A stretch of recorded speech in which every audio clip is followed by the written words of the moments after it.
Hello, it's time for the Sunday lazy chat.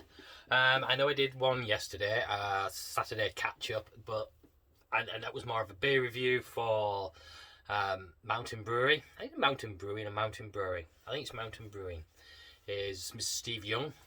See, I couldn't remember what his channel was, but yeah, YouTube channel, Mountain Brewing, Mr. Steve Young. If you ever get there, and I still have this beer of his to try. I'm not going to drink it now. I'll do a separate beer review on that. I'm on the spring beer at the minute again, and I have to say I think the diastill's pretty much gone now. I really don't. I'm not noticing it at all. I'm not noticing it in the aroma, and I'm certainly not noticing it on the mouthfeel at all. I'm not tasting it at all. I'll just top this up actually. I'm really enjoying it now. It's come good a bit. Yes, it's a few weeks. I should have given it more time, but I had no beer, and so it went on. Yeah. So I have done another version of this. Now, I said the only thing I've changed is the yeast. In this was SO4, and that one is the Verdant yeast, and I wanted to change, but there is also other difference, and that is the water additions. This had water additions. That one, well, not. I did not. I kind of just went, no, I'm not putting water additions in this time. Because I want to see a few things. Right, so I want to talk about water additions a bit today. Oh, and I will also show that is the weirdest yeast cake thing that I have. This is the chub from the bottom of the Great Father conical fermenter that had the Verdant yeast in. I've taken off, but it's weird. Look at that. So you have some floating trub, some sunken trub, and a band of liquid in between. That's very, very odd. Yeah, I was interested to know about the. We'll go back. I'll come back to the water additions. I feel like Ronnie Corbett now. I'll come back to the water additions, but I just want to talk about the Verdant yeast for a second. You're supposed to get like peach, etc., and okay, I get that. It's quite good for fruit beers and IPAs and such. But going back to their brewery and watching interviews with them and them talking about the brewery, they were using USO5. They were using USO5 in all their brews. It was the yeast to use. So I'm assuming then that they were using USO5. It was their house yeast, and they were doing so much hop beers, etc., and the way the grain bell was, and nutrients and water, etc., down in Cornwall, because I believe they are in Cornwall. Oh, pardon me. They're Cornwall based, excuse me. And they're using USO5, and it has adapted to become what is this. Unless anyone knows any different and can tell me. Yeah, that intrigued me. I just looked back at a few videos I'd seen of it then yesterday, and spotted that, and I was like, wow. So yeah, back to water additions in here. This has had water additions using the Grainfather water additions calculator, which is in a beta testing mode at the minute. I've had a question answered about it. I was curious about something. Well, not so much curious. I really wanted to know so I could work out what I was doing. As it stands, it's just so easy to put all your details in for these calculators, isn't it? You get your water report. You open the app. It asks you for your magnesium, etc., your pH, and all that, and you put that in, and you calculate your calcium chloride and such, and you put that's your water profile, and then you use the water profile for the style of beer, which it gives you what they feel is that water profile that's perfect for that beer. And you press calculate, and it works it out for you. And there you go, and then you put your additions in and that. With the Grainfather app, there's you have a choice. You probably do with others as well. So you put your water profile and the target profile that you want, which they usually relate it to whatever the profile for the beer style you've already picked when you're doing your recipe. So that sets your parts per millions, etc. Below that, you have another drop down to choose.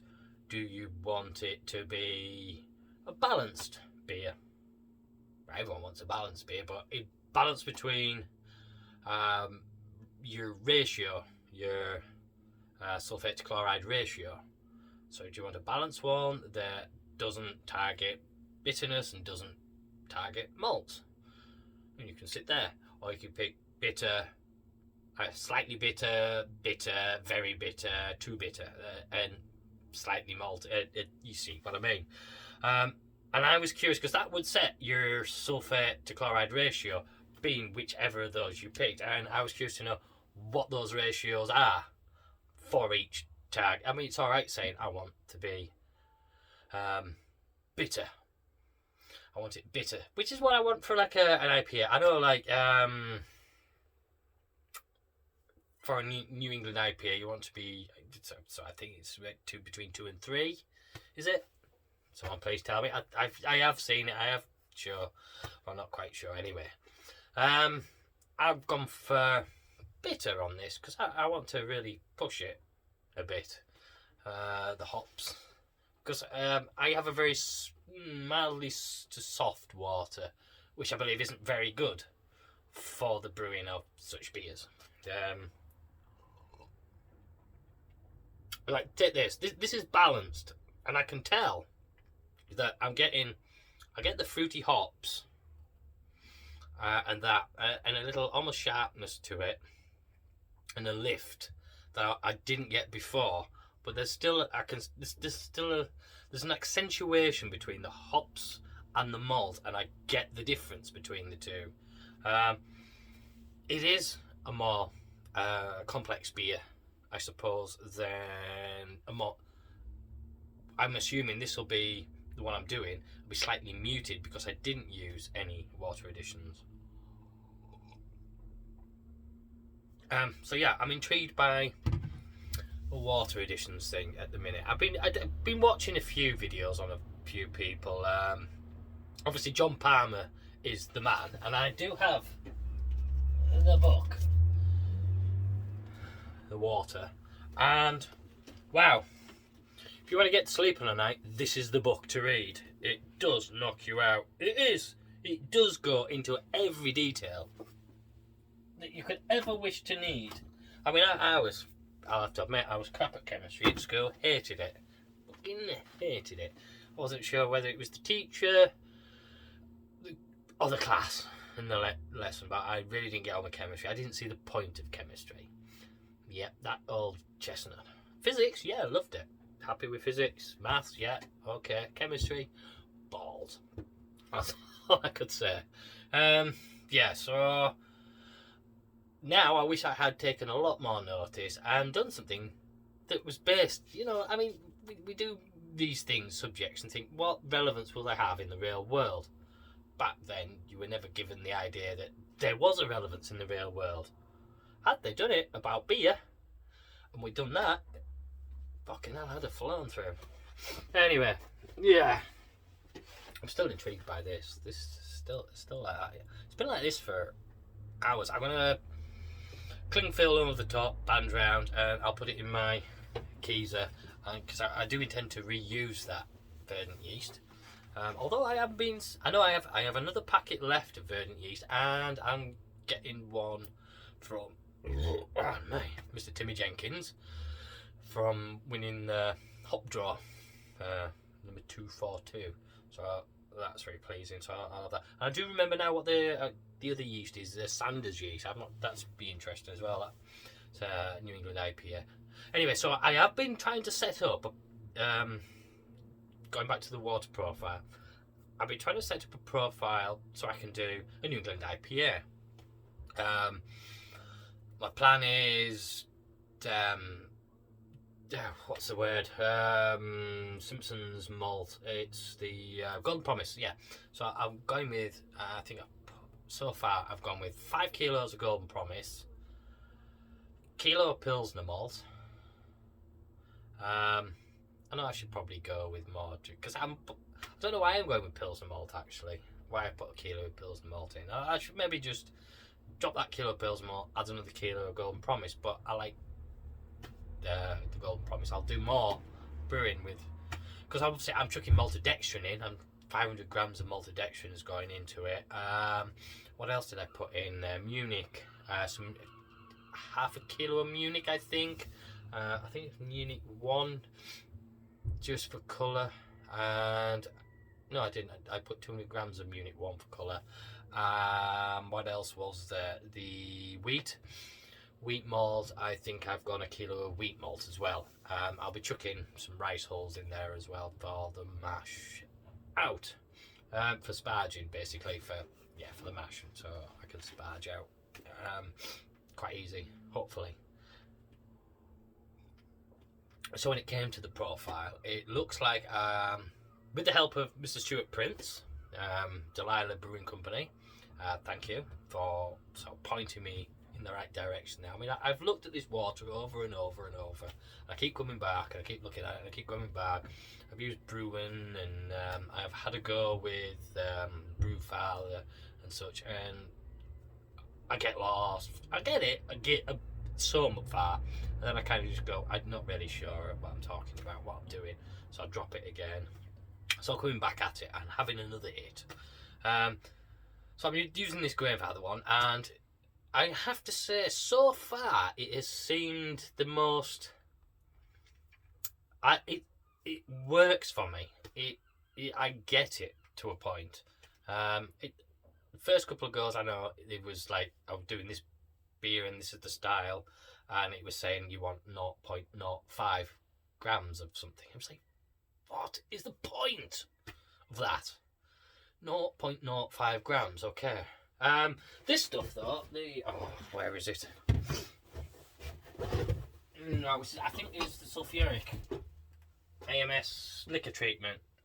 Yeah, sulfuric acid, calcium reducing solutions. This is what I've been using, and it's given me it's interesting, isn't it? I mean, you pour in a sulfuric acid. I mean, when it spills, and it has spilled the odd times onto my scales, and that's what it's done to the metal. I do remember at school actually the hydrochloric acid. I pipette and dropped it on someone's little pipette when they were looking onto their bag. Yeah, that's another reason why I wasn't very good at chemistry. I was too busy messing with the dropping acids on people's bags and things and getting into trouble and drawing rampant penises and things on books. I was a bad lad at that point in chemistry anyway. So where was I? I got completely off track there, reminiscing. So yeah, there's sulfuric. This stuff. This does. I get that. There's a few points. Yeah, using at least 9, 10 mils of that. Usually, depending what beer style, obviously. And I know if you've got certain waters, it depends on your ratios, what your best is. But I did watch an interesting. It was a lecture, I suppose, by John Palmer. It was more of a. Yeah, I suppose it was a kind of lecture. But he'd done a brew with some people, and then it was recorded by, I think it was Northern Brewer, Mr. Tony Yates, if you know him. He'd recorded this sort of lecture by John Palmer where he discusses the water. And that is a very, very good YouTube video to watch. If you can, search it out, and it kind of explains it so easy.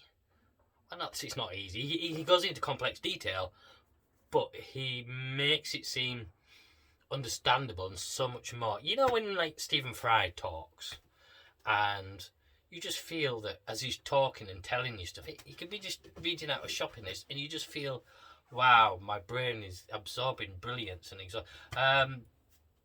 Dr. Charles Bamford is another one. He just talks about stuff and you just feel like your brain's absorbing information, because these people have spent so much work, so much time on understanding them to understand this stuff, and they know it so in depth that they can explain it simply to you, so that you get it. And yes, so John Palmer's that lecture is a lot easier to understand when he talks it. I mean, he doesn't just talk about it; he does go through it. What have I done with the bloody book? Oh, there it is. It's so much easier than this when he talks it through. I mean, he has graphics to pop up to go through and pointers and such. And that so far has been the most interesting and understandable of water profiling and what water chemistry can do for your beer. So yeah, that's where I'm at the minute. Yeah. So, back to this beer. This one has had it for what I would say is a balance, supposedly balance. Now, I don't know what that ratio means. From what I've worked out with, what Mr. Stuart Prince has said to me, and how it comes across, is that if you pick, say, bitter, which is what I think I had on the water profile, to choose a bitter ratio. And me again. My ratio is at 1 to 3, which would accentuate the bitters 1 to 3. Up to 1 to 9 apparently is good. According to John Palmer, who's saying, according to research by Colin the Alchemist, who do Heady Topper. I'm not going to argue with the guy who makes Heady Topper, so that's for sure. So yes, back again. The other beer with the verdant yeast has no water additions. So it'll be interesting to see whether it's more muted, the flavours, etc. I mean, I'll go through this. I'll try and ignore the diacetyl, because I think there is just still a bit. I mean, I keep getting beyond myself. Sometimes it tastes, sometimes it doesn't. I'm not sure. So, this is the spring beer. It's pretty much what it should be, other than I think it's Waitai and I've used Citra. And there's his London Ale yeast and I've used SO4. So it's a clean, crisp beer.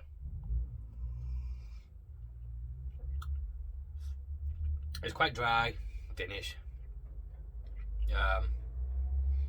You're tasting malts, but then the finish is almost, there's a citrus,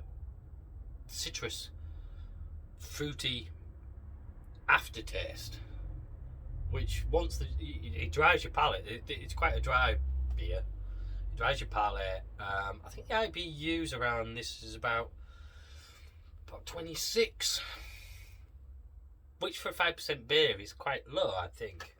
Let me just check what it's supposed to be. I tried to aim for it using sort of. I mean, the problem with this book is the turn-off editions and Whirlpool editions. They do not at any point add any IBU for that. They just totally ignore. Yeah, so this is supposed to come out at 34.6. So about 35 IBUs. But at turn-off, you've got 60 grams of hops going in with an AA of roughly. The Galaxy is 14.4%, and the Waitai is 4.5%. Now, I use Citra, so we're talking about 12%. But I was aiming fully for that 35-ish, 34.6 to 35 IBU. The actual ABV of this should be, and I'm trying to find where it is again, 4.5%. So mine came out really big. That's another point I want to talk about with this. So, yes, this is supposed to be quite, I suppose, reasonably crisp bitter, and it is. reasonably dry and crisp. It's quite nice. If you ignore the diacetyl hits every odd time. The malts they take a back seat. I mean, they're there. I mean, you do notice actually they're there, but less so with the water additions. For me, I get it less so, and I get more of the hop, the fruitiness, which is nice. It's a nice fruity beer. But mine came out 5.3%. Now, one of the things I think is happening when I use water additions, I am getting such an efficiency more than I should. A lot more. The second time we did the spring beer, which is the one that I've just got on now, I didn't use the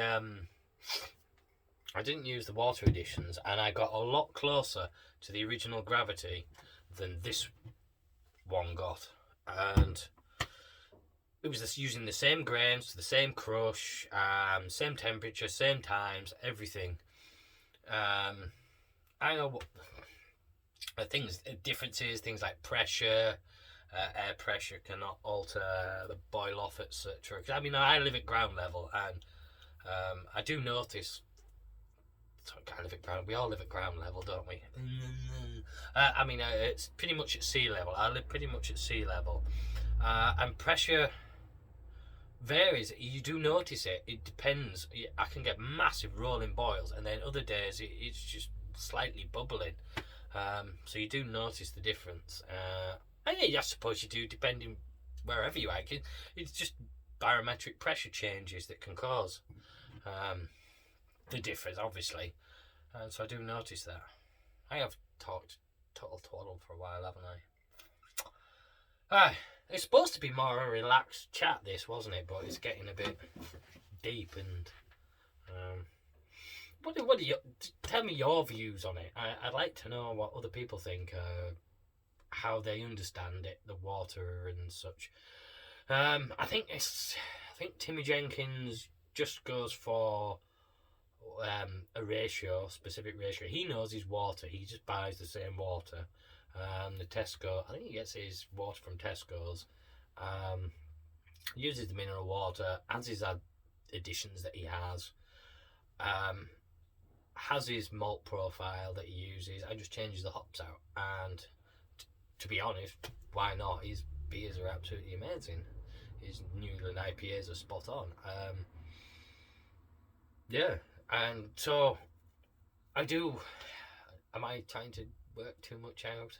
Am I?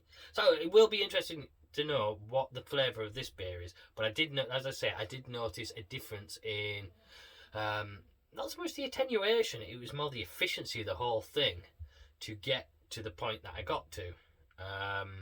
Yeah, I've had to up the efficiency on the Grainfather app anyway. It was saying it was something like 74, 75%. That might be why it seems closer, because but it's closer to the recipe, actually.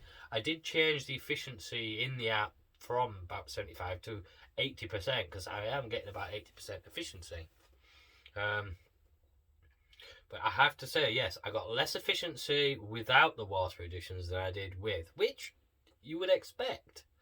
I know the actual point is you get to the 5.2 to 5.1 to 5.5 ratio helps incredibly to keep it at, for the mash, and then to the ferment, and then for the final beer. So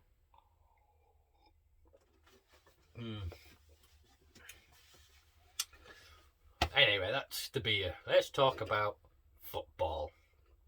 Steven Gerrard has now won the Scottish Premier League with Rangers. Well done, sir. Top man. He's just got a picture of him just up there with his signature on. Yeah. At least he's won a league title for a change. The first one he's fucking won. Yeah. Liverpool. Wow. What the hell is happening to them? We have got Fulham tonight. I said Crystal Palace for last week, and where I got that from, I have no idea because it was Sheffield, and we beat them 2-0. But yeah, and then we played Chelsea.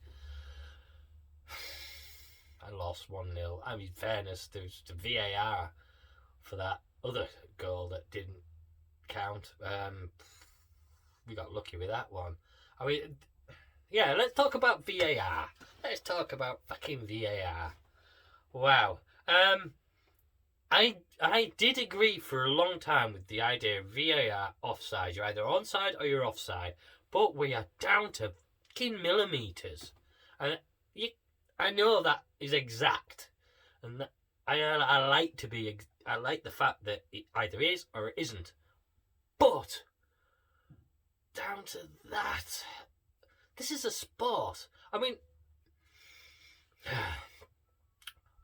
What quality of film, at what frames per second are you using to record that? Are you recording 24 frames per second like a movie? A movie is usually around about 24 frames per second. Games, we're like playing HD at 30 is doable usually. Things like Xbox and that, we're playing at 30 frames seconds. Then it went up to 60 frames per second. Holding the 4K at 60 frames per second was always a problem. Holding it at 30 was fine. Up to 60 was good. And now things like we're looking at 120 frames per second. Now, what are they recording at? Because there's a difference. If you're talking to that, literally that is what's the difference between onside and offside. At what point, is there, when he touches the ball and it leaves his foot, is the difference that as well? In which case, it should be just the point it leaves, not a gap like that or a gap like that between the frames, which changes the frame of that. You know, if you're going to get really technical about this, then that's what you should be doing.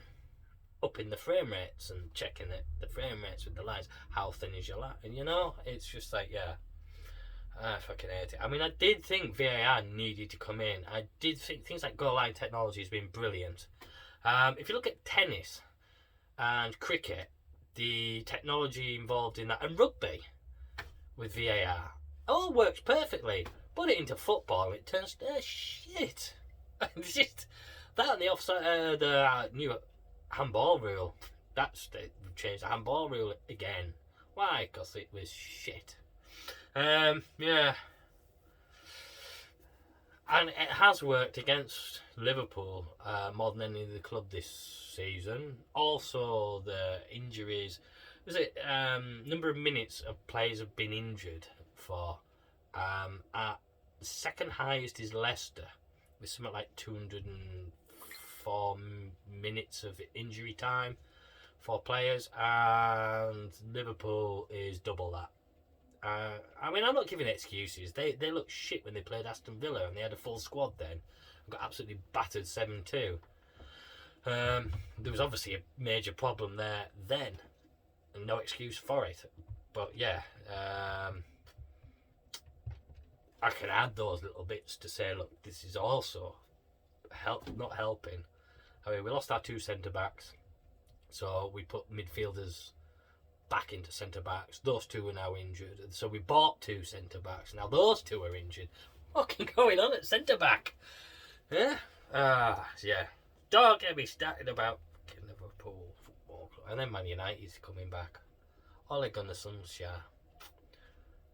But give a player time, a manager time, and they can do something with the club. Take Chelsea. Chelsea had a struggle for a while, and they brought a manager in, and he hasn't lost. Well, nothing's changed really, and Chelsea do this. I don't know what it is at Chelsea, but if they don't want to play, they won't fucking play, will they? They did it to Mourinho, where the only decent player was Willian for nearly a whole season. Get a new manager in, suddenly they're all brilliant, and Willian's on the bench and then gets sold to Arsenal. Like, what the fuck? Football, it's shit in it. That's it. That's my new thing. Football, it's shit in it. Yeah. Right, that's my rant for today. Walking. Back to walking. Let's talk about walking. I haven't done as much this week. Well, I did a big walk on Monday with my wife. It was her birthday on the Sunday, just gone. And so I didn't do a Sunday video. And then the Monday we went for a walk and we did about 10 miles, 18 kilometres I think it was. So just over 10 miles it was. So we got back. That was we'd been talking about it for a bit, and I was like, do you know what? Let's do the Lyke-Wake walk. Now, the Lyke-Wake walk is a local walk, and it's now I was said this. I was like, yeah, let's do the Lyke-Wake walk. My wife's like, yeah, okay, we'll do it. And I was like, I said I'm keen to try it, and she's like, yeah, okay, we'll do it. And we shook on it and yeah, we'll do this. And I'm like, yeah, you want to do it? And she's like, yeah, you want to do it? And we was like, yeah, we will. I was thinking, yeah, 26 miles. Looked at it up, 40 miles. It's 40 miles I've got to walk then. So we've agreed to do it. You have to do 40 miles within 24 hours. And it's not just along paths and stuff. We're doing a few. This is across the North Yorkshire moors. For those that know about it, yeah, it's quite a rough. For those that don't, which most of you won't, even I don't really know much about it. It's quite a hard terrain to walk. You are across moorland. You're climbing, dropping. It's rugged terrain. You've got heather and bracken, and there's no real. They're kind of paths, but they're more like sheep trail paths. I mean, it's been widened obviously with the amount of people that have been doing it. It's been a walk for since about 1960s, I think, 1950s, late 50s, early 60s. I mean, the right to walk didn't really take off till 62 when there were the mass protest happened about land rights and stuff. And yeah, so maybe late 60s it probably developed as a walk, and it's 40 miles and you have to do it in 24 hours. And as I say, we did this 10 miles the other day, and it was reasonable. We cut through, we did a few hills and drops and through rugged terrain. There was some footpaths, some roadway, some up through little sort of gullies and ravines and bits and through the land. Yeah, and that took about 4.5 hours, and we're like, yeah, we've done 10 miles now, yeah. Right, now we have to do that another 3 times. It's like, oh no, I don't really want to do that again. Never mind another 3 times. So we've got to really up the ante now. Got to start really pushing the walks, really getting some hours in. And I mean, it's alright doing the daily stroll. I've been doing 7-8 kilometre walks. I haven't really done a great deal this week, I admit. I think I missed a walk yesterday. I haven't walked today. I didn't walk Friday, I don't think. So did I walk? I might have walked Thursday. I think I walked Thursday. Was the last walk I did. And that was just a little. I did about 8 kilometres, and I thought, yeah, that's an out. So I need to start upping that a bit, ramp that up to get up to do this freaking 40 mile walk. Yeah. Those times when you've had just the odd beer and you just go, yeah, let's do this. You agree to it, and then next day you think, oh shit. Yeah, anyway. So over half an hour. It's been emotional. If you got this far, bloody hell, thanks for watching, and I'll catch you in the next one. So take care till then.